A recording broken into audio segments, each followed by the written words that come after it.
माझं पूर्ण बोलणं ऐकू द्या. काँग्रेस पक्ष त्या विषयामध्ये कधीही नव्हता हे माझं बोलणं झाल्यावर त्यांना पटेल म्हणून मी आता स्थायी समिती बोललोय.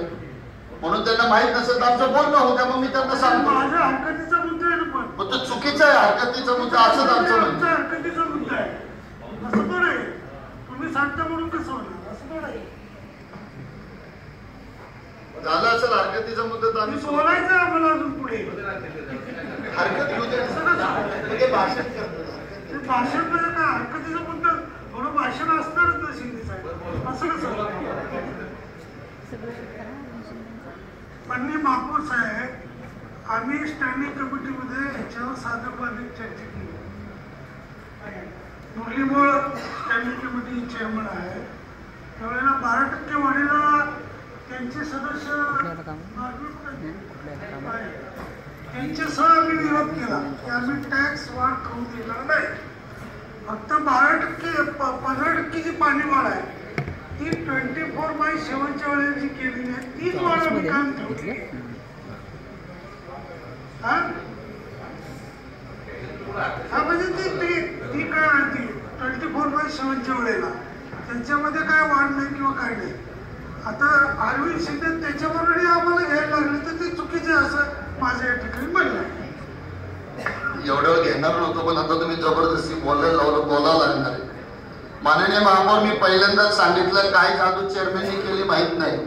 चेअरमॅननी टॅक्स वाढ जर गेल्या वर्षीचा टॅक्स आहे तसं जर ठेवला असेल तर त्यात काय मोठं काम केलं तुम्ही. तुम्ही जर टॅक्स कमी केला असतं तर आम्ही तुमचं अभिनंदन केलं असतं. तुम्ही आहे तोच टॅक्स ठेवला. काही मोठं या पुणेकरांवर उपकार नाही केले पण जिथं निषेध केला त्या 12%वर तुम्ही दरवर्षी 15% वाढ केली. ती उपसूचना त्याच्यावर सही गणेश बिडकरांची आणि सुभाष जगतापांची. म्हणजे निषेध जर मी भाजपचा आज करतो तर तसंच राष्ट्रवादीचाही करतो.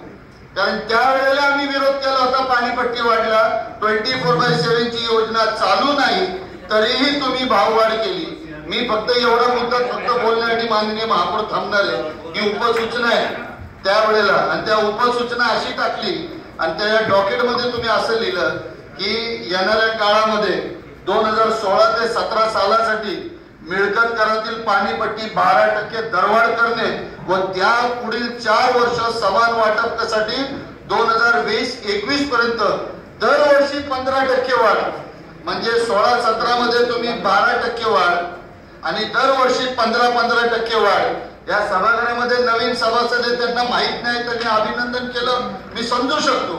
म्हणजे जुने सभासद होते त्यांना माहित होतं. शिळंकर साहेब त्यावेळेला स्टँडिंग कमिटीमध्ये होते. रासने होते त्यांना माहित होतं. त्यांनी सुद्धा अभिनंदन करणं म्हणजे या सभागृहाची दिशाभूल आणि फक्त येणारा चांगलं बजेट मिळावं म्हणून चेअरमॅनची उदो करणं असं समजलं जाईल.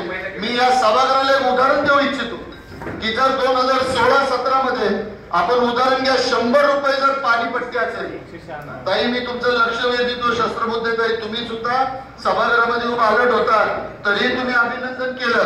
2016-17 मध्ये जर 100 रुपये असेल तर 17-18 मध्ये 12% वाढ केली म्हणजे 112 रुपये झाले.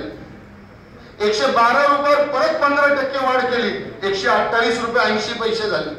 128 रुपये 80 पैसे परत 15% वाढ केली 148 रुपये 12 पैसे झाले आणि 148 रुपये 12 पैसे परत 15% वाढ केली तर जवळजवळ तुमच्या 195 रुपये 88 पैसे. म्हणजे 4 वर्षामध्ये भाजपचा कार्यकाळ संपता 100 रुपयाची पाणीपट्टी 97% वाढ. आणि त्याला कारणीभूत तुम्ही सुद्धा कारण उपसूचना तुमची आम्ही त्याही वेळेला विरोध केला आणि आजही आम्ही विरोध करतो. हेच सांगायला तुम्हाला की तुम्ही येणाऱ्या 4 वर्षामध्ये सामान्य करदात्याकडनं तुम्ही 97% पाणीपट्टी वाढ करणार आहात. अजूनपर्यंत ते योजनेचं कुठं नाव थांग पत्ता काही नाही. पाईपलाईन टाकायला गेली तर स्टे येतो. अजून काही करायला गेलं तर LNTचा वेगळाच काहीतरी जावं येतो.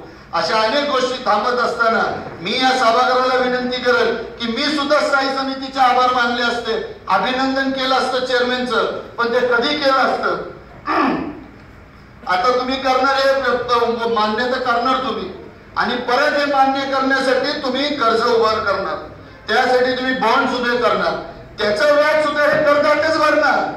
म्हणजे पाणीपट्टी वाढ तर करणारच करणार, परत तुम्ही हे जे व्याज भरणार हे सुद्धा करदात्याच्या पैशातले भरणार. आणि म्हणून जर तुमची हिंमत जर असती आणि थकबाकीचा जे क्रम तुम्ही लावला असता आणि फक्त 1700 कोटी बाकी आहेत, त्या 1700 कोटी मधल्या बाकीसाठी 10 कोटी 20 कोटी खर्च करून त्यातले 500,000 कोटी जर वसूल केले असते तर ही पाणीपट्टीवरची 97% वाढ तुम्हाला करायची आवश्यकता भासली नसती. दुसरा आमचा विषय, चेअरमॅन साहेब तुम्ही स्थायी समितीचे चेअरमॅन होतात. केंद्र सरकारकडनं 24/7 हा JNNREM चा विषय होता. केंद्र सरकारकडनं अनुदान आणलं असतं, कारण इन्कम टॅक्स पोटी हा पुणेकर करोडो रुपयाचे इन्कम टॅक्स देतात. केंद्र सरकारने तेवढं केलं नसतं तुमच्या बोलण्यावर, नक्कीच केलं असतं, पण त्याला इच्छाशक्ती नव्हती तुमची राजकीय. राज्य सरकारला व्याट पोटी करोडो रुपये आपण भरतो, राज्य सरकारकडनं काय अनुदान आणलं असतं तर पुणेकरांवर हे 24/7च्या 97%ची वाढ आपण पाहिली नसती. पण परत एकदा राजकीय इच्छाशक्ती तुमची काय दिसून येत नाही. म्हणून माननीय महापौर, या सगळ्या टॅक्सेस मध्ये पाणीपट्टीच्या टॅक्सला आम्ही विरोध करतो, त्याचा निषेध करतो, पुनश्च एकदा ह्या पुणे शहराची दिशाभूल करतोय असं आमचं म्हणणे. धन्यवाद.